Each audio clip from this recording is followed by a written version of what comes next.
Greetings and welcome to another review by Projects. I'm Psycho and today I'm going to be reviewing the Call of Duty, the first part and United Offensive. So I'm gonna start with the first part.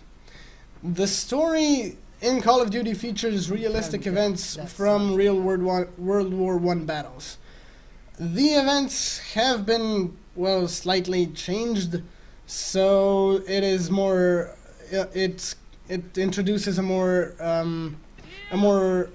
appropriate playstyle for the player, and the maps have been made linear, so you can't really get lost in them. As in some of the games, some of the first-person shooter games, in which you have like huge maps. In this one, the maps are kind of big, but they are quite linear, so even if you travel for a long time, you'll at a time you'll reach an endpoint and you won't be able to go on.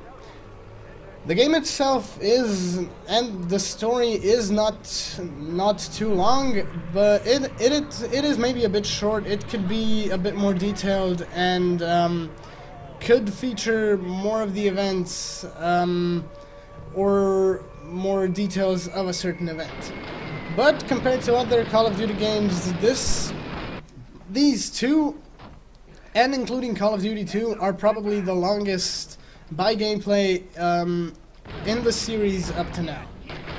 The game keeps you entertained for the whole amount of time that you're playing it. It's a fun game. It's still one of the most popular games, although it's been made, I don't know, I think about 10 or 15 years ago, at least.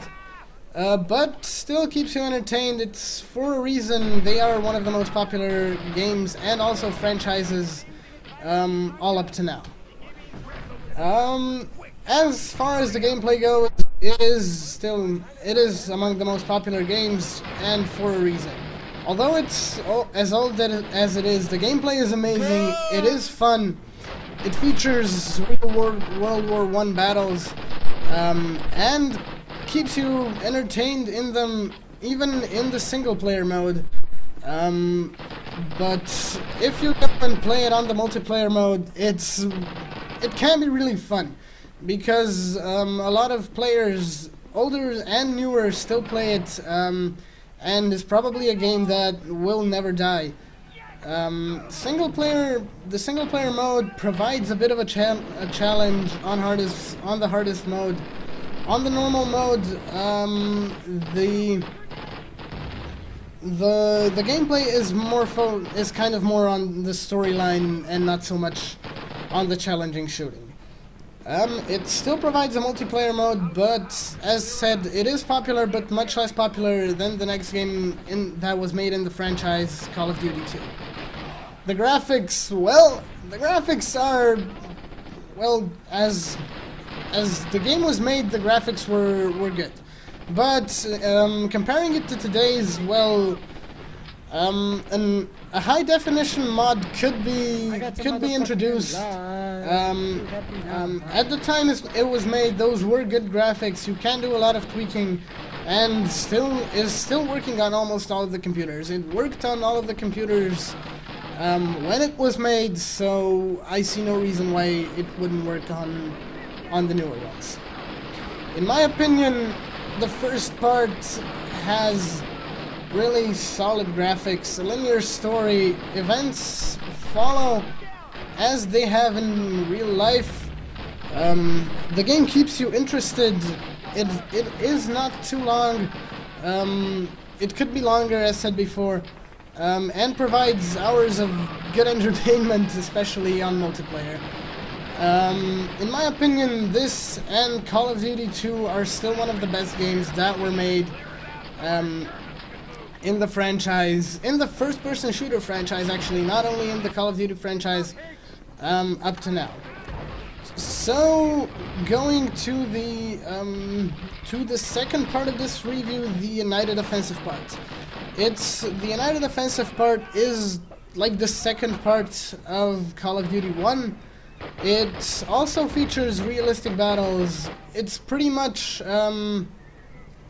It is kind of the same as the first part, but it features different stories.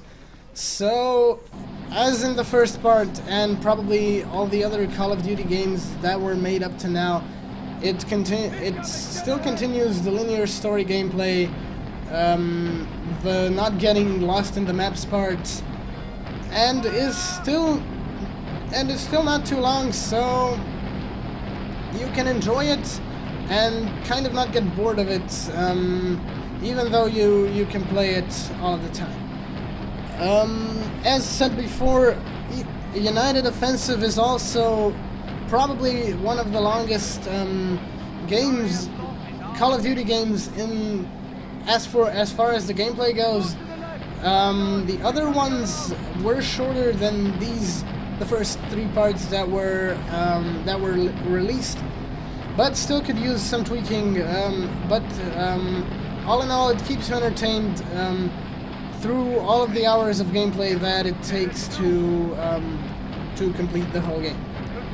The gameplay stays the same as in the first part. No major changes have been made. So I'm not really gonna talk much about it here. So the graphics have not been tweaked, also stay the same. Basically, the only part that was changed in the game was the storyline and the maps that you can play. It is still a great game, still features good graphics for the time that it was made, can do a lot of tweaking, and still works on pretty much all computers. So, in my opinion, it is a good second part. It changes the story, it takes you to a whole different perspective. So, these games are worth playing even on single player mode if you haven't played them before, so I highly recommend them. And, well, that's pretty much gonna be it. Don't forget to like and subscribe to our channel, comment on the videos, and I'm gonna see you in the next review that I'm gonna be making. This is Psycho for Projects, and I'll be seeing you guys.